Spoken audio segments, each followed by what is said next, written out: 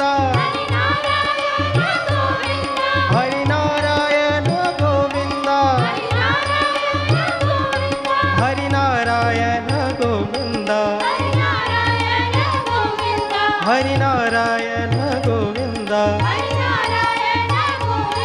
हरि नारायण गोविंद हरि नारायण गोविंद हरि नारायण गोविंद हरि नारायण गोविंद हरि नारायण गोविंद हरि नारायण गोविंद हरि नारायण गोविंद हरि नारायण गोविंद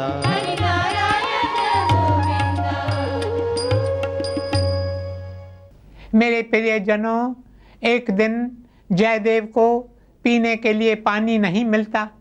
गर्मी का मौसम था। प्यास से वह बेहाल होकर ज़मीन पर गिर पड़ता है।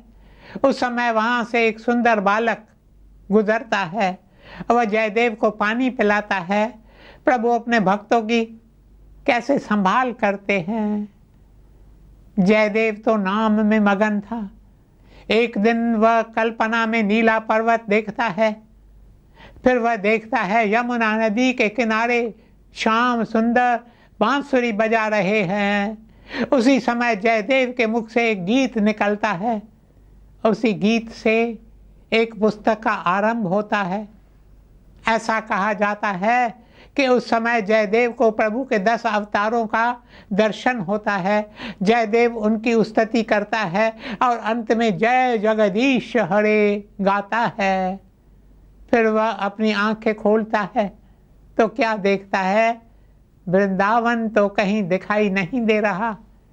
इस अनुभव के बाद वह पुरी लौट आता है और पास एक वन में जाकर निवास करता है। वहाँ दिन रात वह प्रभु के ध्यान में अपना समय बिताता है। संसार की ओर उसका ध्यान कभी गया ही नहीं। लेकिन देखिए आगे क्या होता है। मेरे प्यारे भाइयों और बहनों, प्रभु की महिमा न्यारी है। पुरी में एक ब्राह्मण रहता था जिसका नाम था देव शर्मा। उसकी पत्नी को माँ बनने का सौभाग्य प्राप्त नहीं हुआ था।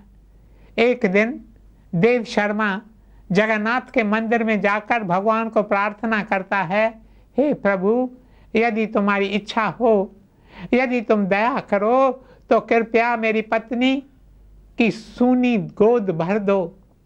मैं तुमसे वादा करता हूँ कि जो भी हमारी पहली संतान होगी उसे मैं तुम्हारे चरणों में अर्पण कर दूंगा।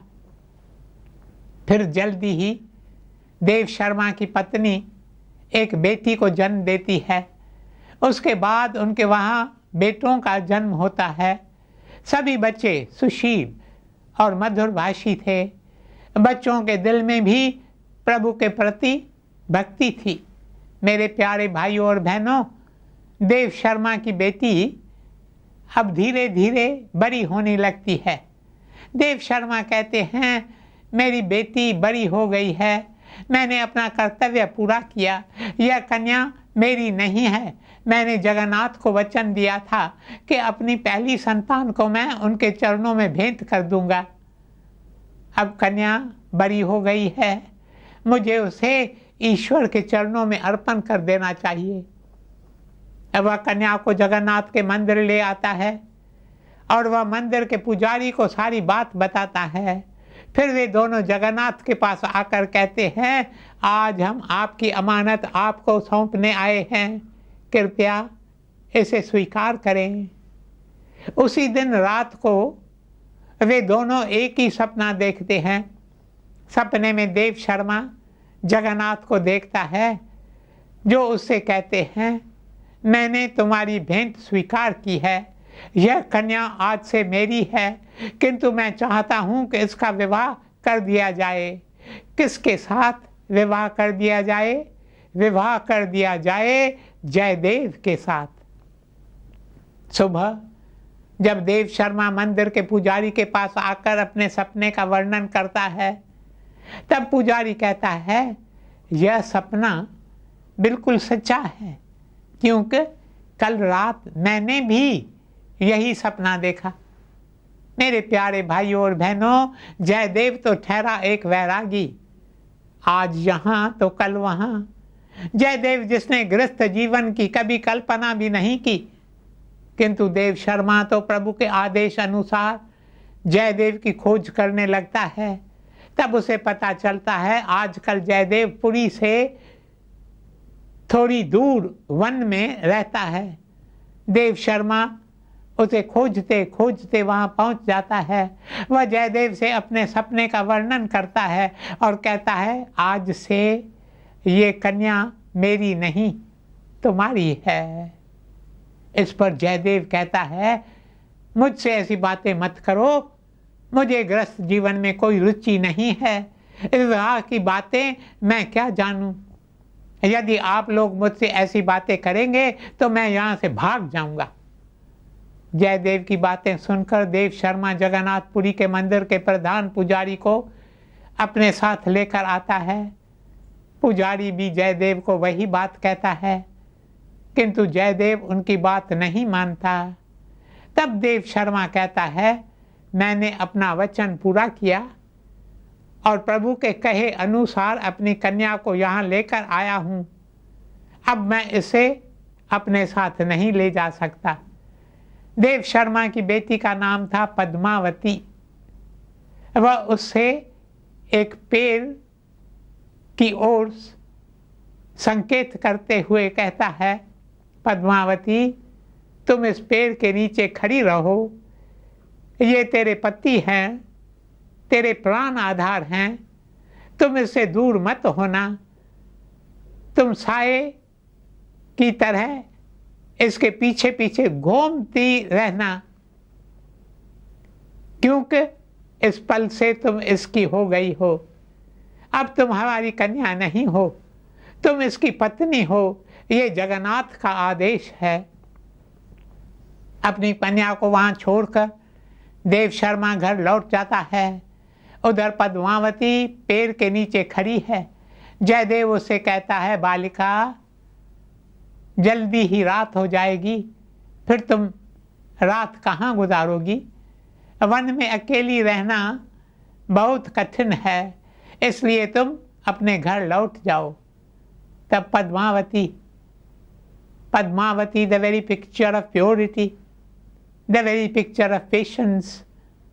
तब पद्मावती कहती है स्वामी मेरे पिता तो मुझे आपके हवाले कर गए हैं, वे मुझसे कह गए हैं कि आप मेरे प्राण आधार हैं, अब मैं आपको छोड़कर कहीं नहीं जा सकती। जयदेव पहले तो उलझन में पड़ जाता है, लेकिन फिर उसके दिल में प्रेरणा उठती है कि प्रभु की शायद यही इच्छा है और मुझे प्रभु की इच्छा के आगे शीश झुकाना चाहिए।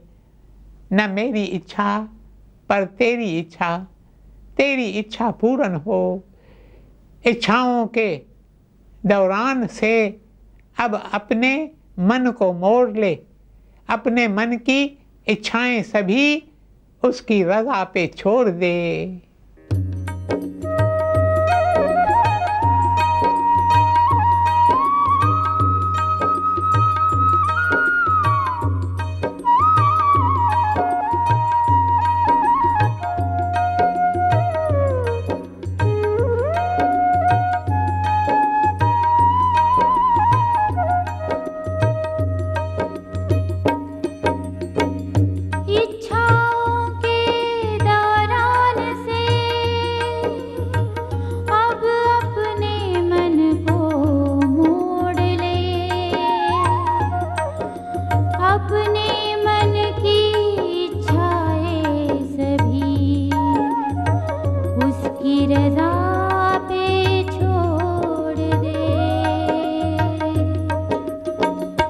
अच्छा भगवान तेरी मर्जी, अच्छा भगवान तेरी मर्जी, अच्छा मेरे श्याम तेरी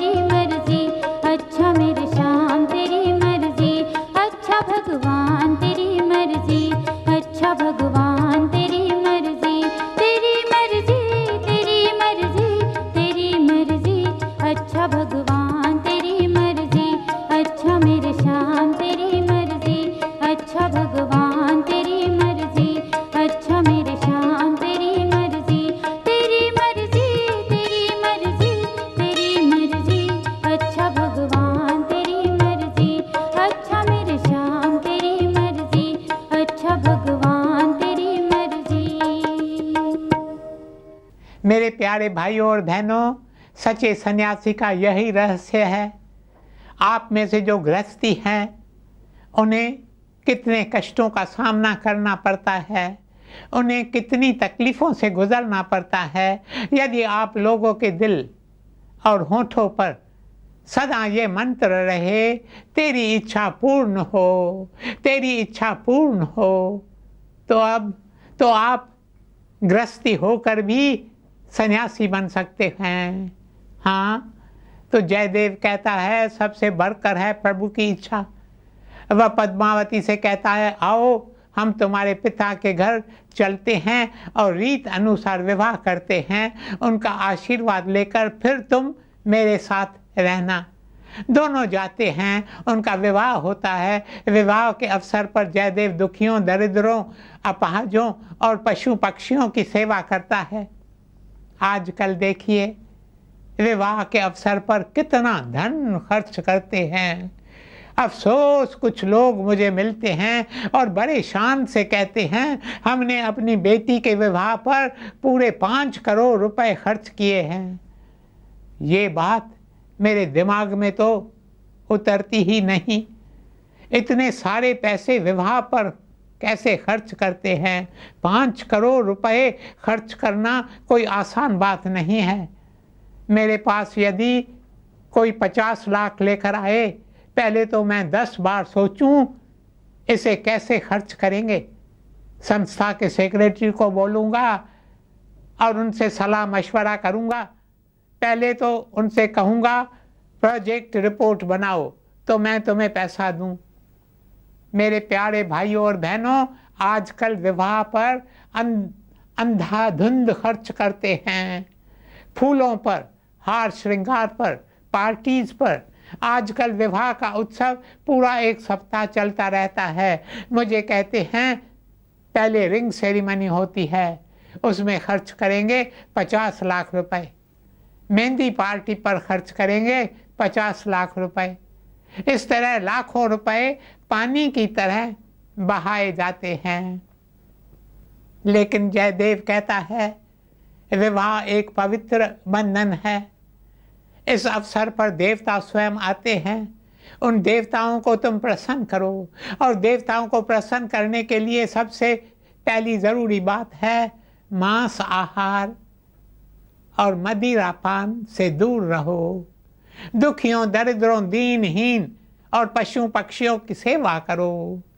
मेरे प्रियजनों, काश यह शिक्षा हमारे दिल में उतर जाए और हम इस शिक्षा की साक्षी अपने जीवन में दें।